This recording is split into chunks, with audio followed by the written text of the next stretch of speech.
দর্শক বন্ধুরা, আপনারা যদি একটি কামিজ কাটিং করতে চান সঠিক নিয়মে, সঠিক সূত্র ব্যবহার করে, তাহলে আজকে আপনারা আমার এই ভিডিওটি দেখতে থাকুন। একটি কামিজ কাটিং করার জন্য সূত্র দরকার আছে এবং কোন সাইজের জন্য কতটুকু শোল্ডার এবং আর্মহোল মাপ নিতে হবে এই বিষয়ে ধারণা দেব। তো দেখুন, আমি এখানে একটি থ্রি পিসের এটি প্যাটার্ন আছে, অর্থাৎ এই ছবিটি অনুযায়ী আমি এই কামিজটি কাটিং করে দেখাবো। এই ছবিতে যেরকম থাকবে ঠিক একইভাবে আমি এই কামিজটি কাটিং করব। তো যার আমি একটি কামিজ কাটিং করব তার বডির মাপ হচ্ছে 37 ইঞ্চি। তার বডি 37 ইঞ্চি, এই 37 ইঞ্চি অনুযায়ী আমি কাটিং করব। তো আজকের ভিডিওটি যারা দেখতেছেন, যাদের 37 ইঞ্চি বডিতে একটি কামিজ কাটিং করবেন বডি দিয়ে, তারা আমার আজকে ভিডিও দেখতে থাকুন। তো দেখুন, এখানে আমি এই কাপড়টি কিন্তু 4 ভাঁজ করে নিয়েছি। এটা হচ্ছে ডাবল আস্তরের, অর্থাৎ যে জর্জের যে থ্রি পিসগুলো থাকে এই থ্রি পিসের ভেতরের পার্টটি, জর্জেটের যে পার্টটি থাকে সেটা আমি পরে কাটিং করে দেখাবো। এবং এখন আমি আপনাদেরকে দেখাচ্ছি জর্জেট কাপড়ের ভেতরের অংশটুকু কাটিং করে দেখা। প্রথমে জর্জেটের কাপড় না কাটিয়ে এই ভেতরে যে ডাবল কাপড় থাকে এক কালার, সেই কাপড়টি কিন্তু আগে কাটিং করতে হয়। তো আমি আপনাদেরকে এই কাপড়টি কাটিং করে দেখাচ্ছি, দেখতে থাকুন।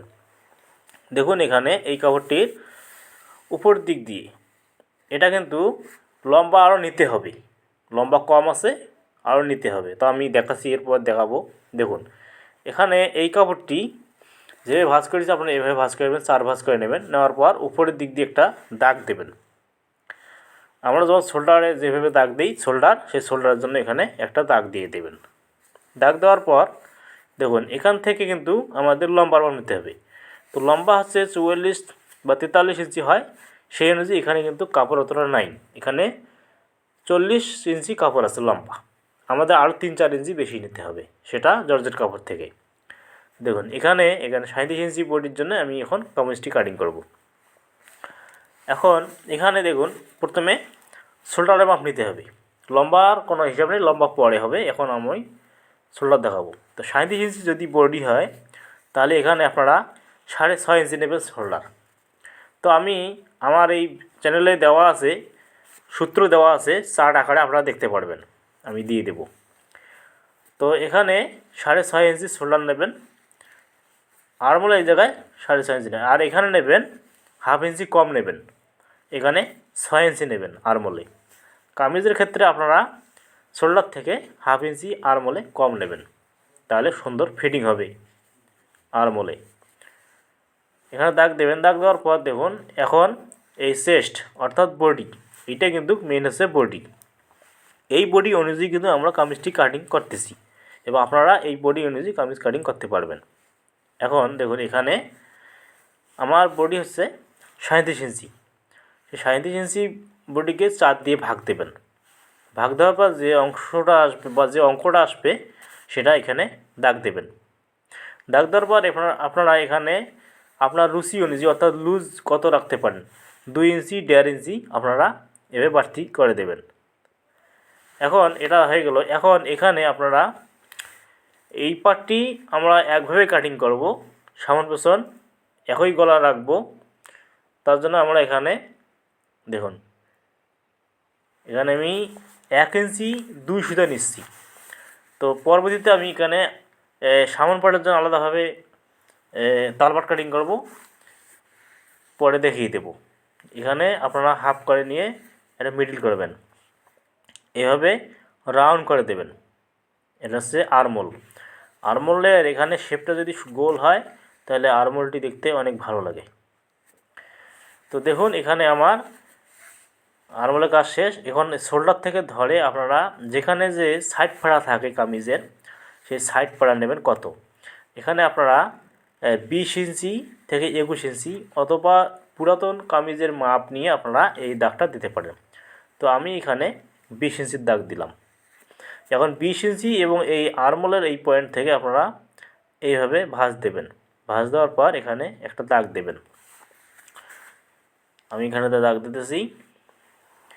এখন দেখুন, এখানকার হিসাব হচ্ছে এই যে দেখুন, এখন এই চেস্টে যত আছে 37 ইঞ্চি বডিকে যত ভাগ দিয়ে যেটা বের হয়েছে এই মাপটি ঠিক এই সাইড পাড়ার এই জায়গায় হবে। এখানে এটাকে বলা হয় হিপ, এটাকে বলা হয় হিপ।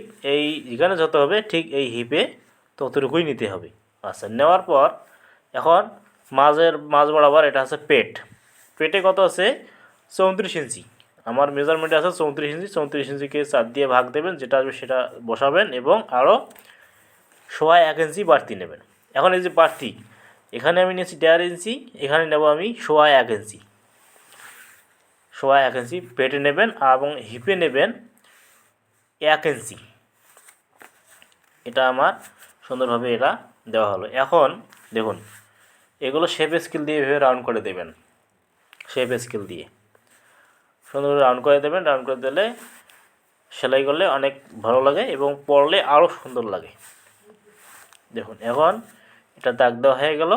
এখন আপনারা ঘের কিভাবে নেবেন, এই ঘেরের মাপটি দেখুন কীভাবে আমি দেখাচ্ছি আপনাদের। এই হিপে যতটুকু হবে, হিপ যদি হয় 37 ইঞ্চি, যেমন এখানে আছে 37 ইঞ্চি 4 দিয়ে ভাগ করছি যেটা হবে, ঠিক সেটা এই নিচে এইভাবে বসাবেন। দেখুন, এখানে বসাবেন এবং এখান থেকে আরও 2.5 ইঞ্চি বাড়তি নেবেন। এটা লুজ, ঘেরের ক্ষেত্রে আপনারা 2.5 ইঞ্চি আরও লুজ নেবেন এবং আরও 1 ইঞ্চি বাড়তি নেবেন সেলাইয়ের জন্য। এখন এগুলো সোজা করে দাগ দেবেন। আশা করি আপনারা আমার ভিডিওটি ভালোভাবে দেখতেছেন এবং বুঝতেছেন। যদি বোঝার কোনো সমস্যা হয় আবারও আমাকে কমেন্ট করবেন, আমি উত্তর দেব। তো দেখুন, এখানে আমি এই গলার এই জায়গায় এখন আমি কাটিং করব না, শুধু দাগ দিয়ে বোঝাবো। কেননা আমি জর্জেটের যে গলা আছে সেই গলাটি আমরা কিন্তু পরবর্তীতে এই কাপড়ের ওপর বসিয়ে আমরা সেলাই করব। তো এখানে আপনারা 2.5 ইঞ্চি অথবা 2 ইঞ্চি 2 সুতা নিতে পারেন, কারণ এখানকার গলা কাস্টমারের গলা যেরকম চায় ঠিক সেভাবে কিন্তু গলাটি তৈরি করতে হয়। তো এখানে আমি 5 ইঞ্চি ডিপ করে দিলাম এবং উপরে 2 ইঞ্চি 3 সুতা নিয়েছি। এভাবে নিলাম একটা আইডিয়া করে, পরবর্তীতে আমি কিন্তু সেলাই করব জর্জেট কাপড়ে। তো এইভাবে আপনারা কিন্তু এই দাগাই দিতে পারেন এবং মাপ নিতে পারেন। তো কামিজের সূত্র কিন্তু এভাবে হয় এবং আমার কিছু চার্ট দেওয়া আছে, আপনারা সেখানে দেখে শিখতে পারেন। তো এইভাবে কামিজটি কাটিং করবেন। দেখুন, এখানে আমি যেভাবে কাটিং করতেছি ঠিক এভাবে কাটিং করবেন। আর পরবর্তীতে সেলাই করার সময় জর্জেট কাপড় উপরে বসিয়ে গলা আরমোল সব কিছু সেলাই করে নিতে পারবেন।